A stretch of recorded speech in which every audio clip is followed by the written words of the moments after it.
Two simple geographic facts are a great starting point for understanding Russia. First, Russia is very big.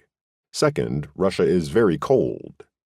Russia sits astride the Eurasian landmass, accounting for more than 1/10 of the world's land surface. The Russian national anthem proudly proclaims, "From the southern seas to the polar lands spread our forests and fields. You are unique in the world, one of a kind." Geography has powerfully shaped Russia's political system over time.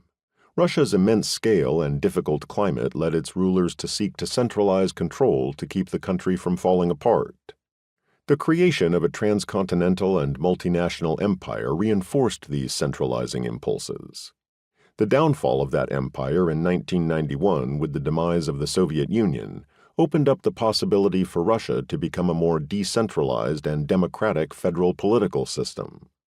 Russian President Vladimir Putin has behaved as if the country is in danger of further collapse, leading him to undermine a federal system that might be the best way to govern a country of Russia's scale, complexity, and multi-ethnic population.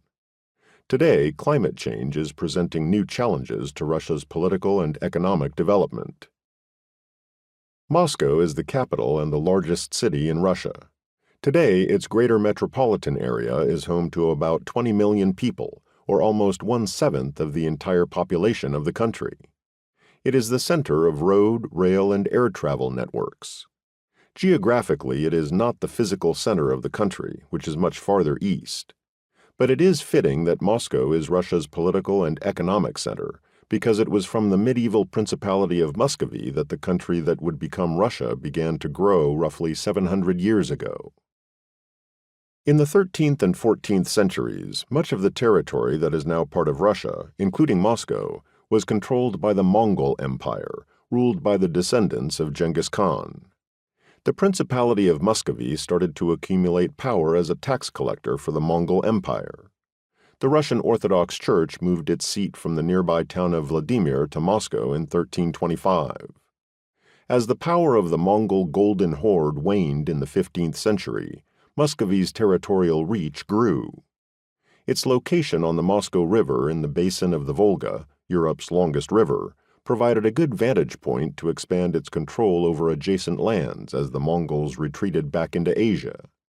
One example of the growing power of Muscovy that still stands today was the construction of the red brick walls of the Moscow Kremlin during the reign of Grand Prince Ivan III, the Great, in the late 15th century. Ivan III's grandson, Ivan IV, was crowned Tsar of all the Russias at the age of 16 in 1547. This event symbolically marked the transition from the medieval Principality of Muscovy to the early modern state of Russia. It was under Ivan IV, commonly known as Ivan the Terrible, but perhaps more accurately translated as Ivan the Formidable, that Russia conquered the Tatar city of Kazan, roughly 400 miles to the east, and began its expansion into Siberia.